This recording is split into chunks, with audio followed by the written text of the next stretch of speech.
Hello, you beautiful people, and welcome back to Let's Play the Outer Worlds. I want to say the Incredible Adventures of Van Helsing, but that would have been wrong.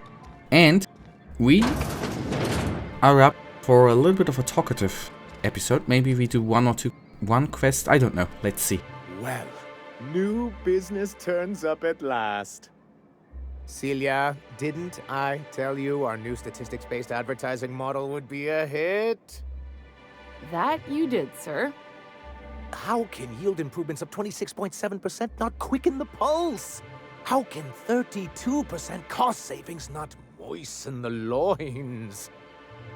You've often posed these very questions. Clear my schedule. This newcomer has a meeting with me. That's very generous. No, you haven't. Generous of you. Celia, will you make a note of that for my self-review? Very generous. Noted. But not so generous I can't drive a good bargain. Now, who sent you? Rizzo's, perhaps? Or Auntie Cleo herself? I'm just looking for the information broker. The adjutant sent me. I go with that one.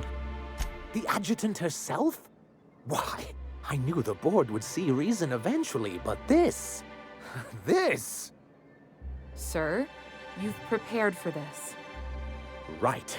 Now, see here. You may tell your corporate masters that we will deign to rejoin them on the board, but only once certain conditions are met. I'm just looking for Devil's Peak Station. What do you think exactly is going on here? I know I wrote it wrong. You're here because the board has finally recognized our potential and is welcoming us back with open arms. Right? Afraid not. Oh, a shame. I'd been saving a bottle of iceberg-aged whiskey for an occasion like this. Seems like you're having a rough time, Mr. Sanjar. Are you doing quite all right?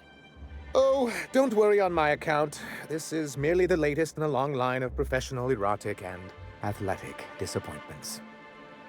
I had hoped that livening up our advertisements with enticing figures would draw the other corporations back to our bosom, but it seems we're back to the drawing board.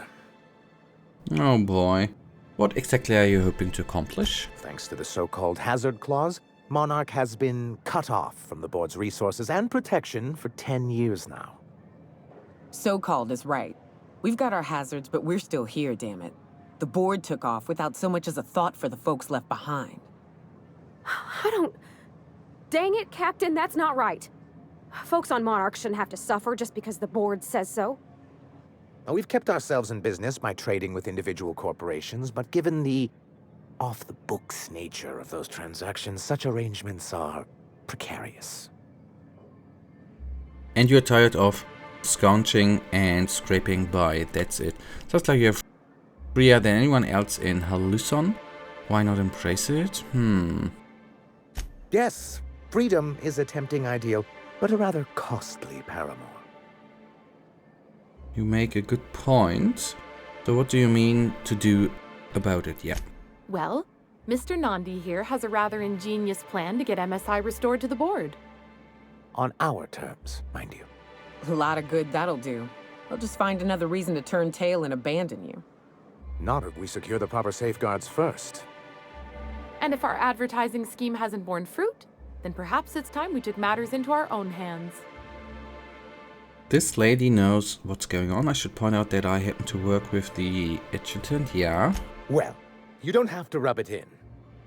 I think he means to warn you about working against the board. What a notion. We want to rejoin the board, to our betterment and theirs.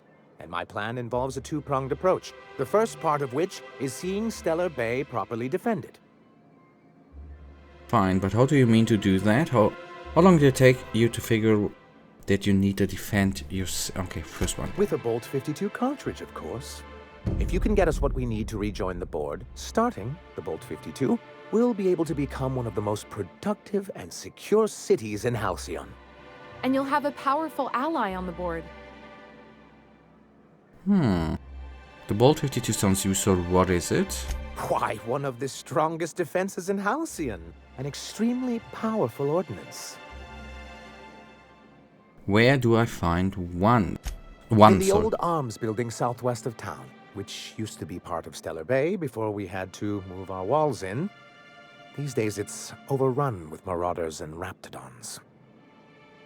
Then I guess I go get you your Bolt 52. Okay. Do be careful. I've lost more than a few people to marauders and raptidons out there. Oh, and while you're at it, there should be a terminal in the arms building with some dangerous information. Perhaps you could delete it so it doesn't fall into the wrong hands. Before I go, I need to ask you What can I about do for something. you? Let's see. Hiram?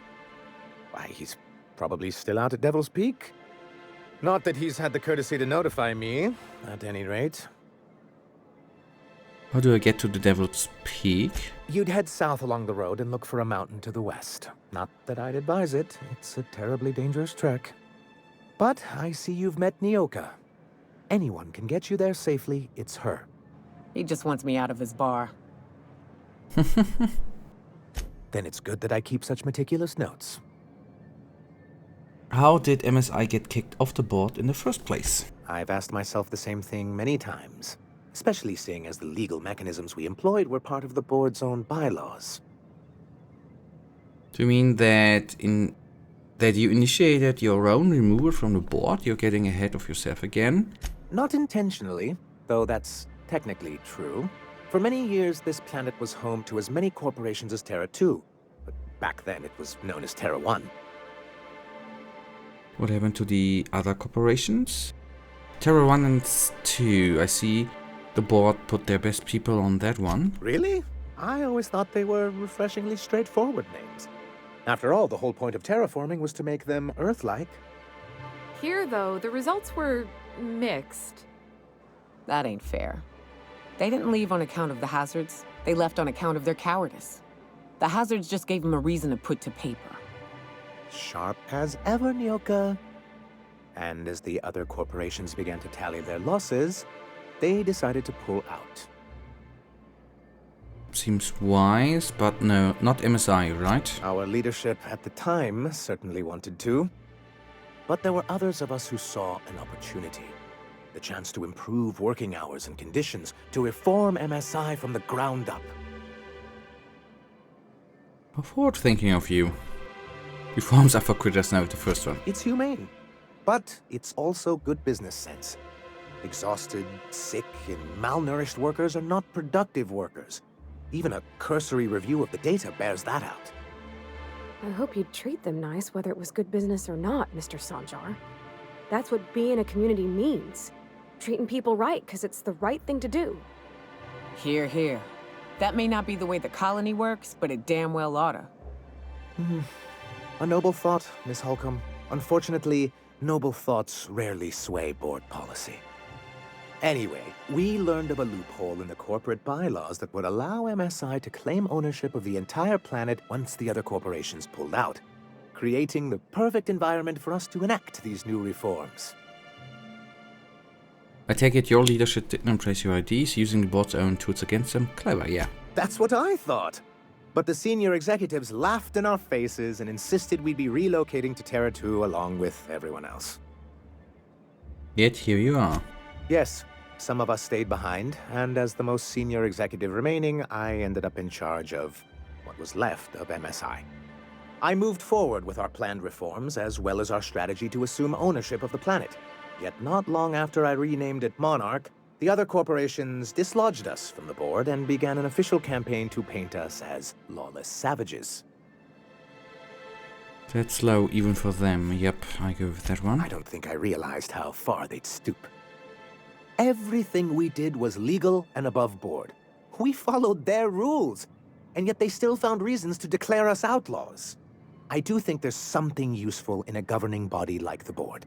Something that keeps us from anarchy, but I dearly wish it functioned differently. What exactly do you want back? Do you want back on the board? Why wouldn't anyone? They own nearly all the resources and infrastructure in Halcyon. Yeah, that'd go a long way toward rebuilding our homes. To be on the board is to be part of the colonial community, and being cut off means slow strangulation. They've treated you pretty roughly. It's worth going back to that. I can't fault you for your practicality. Seems to be anything better than... Okay, first one. I'm not a man to put pride before progress. If membership on the board can ease our hardships and provide us with opportunities, then that's the path I mean to pursue. Besides, I'm hopeful that additional leverage on our part will allow us a more equitable relationship.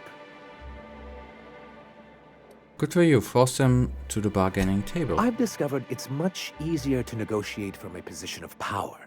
And I don't mean to leave MSI or its people at a disadvantage.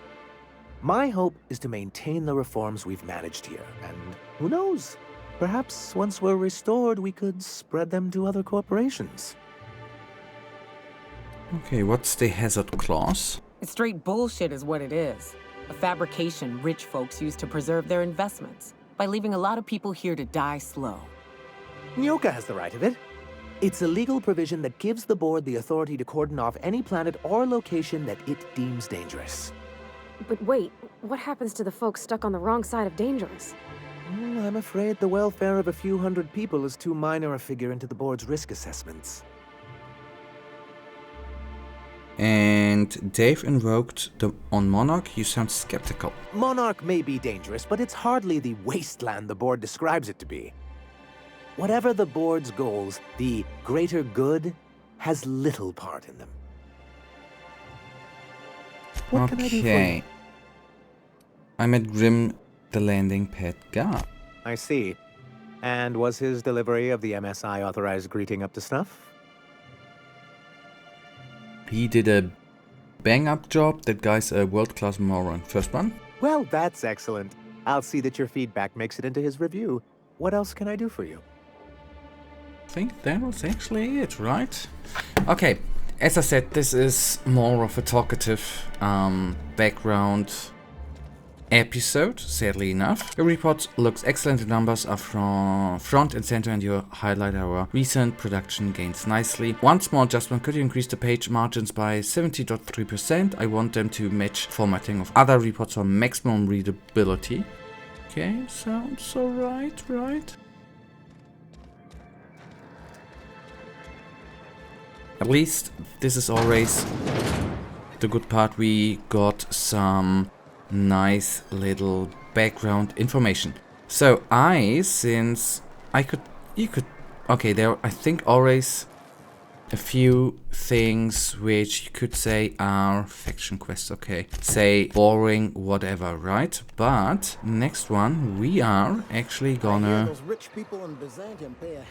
go on with a quest for now. This is actually the end, guys, and you know it. I, as usual, really thank you for watching. If you guys actually do have enjoyed this episode, then please give me a little thumbs up and subscribe. Holy crapness, are you kidding me? That looks amazing. Oh, what is happening with the water? It's a silo, right? In the next episode. Until then, have a wonderful day. Stay frosty. Bye.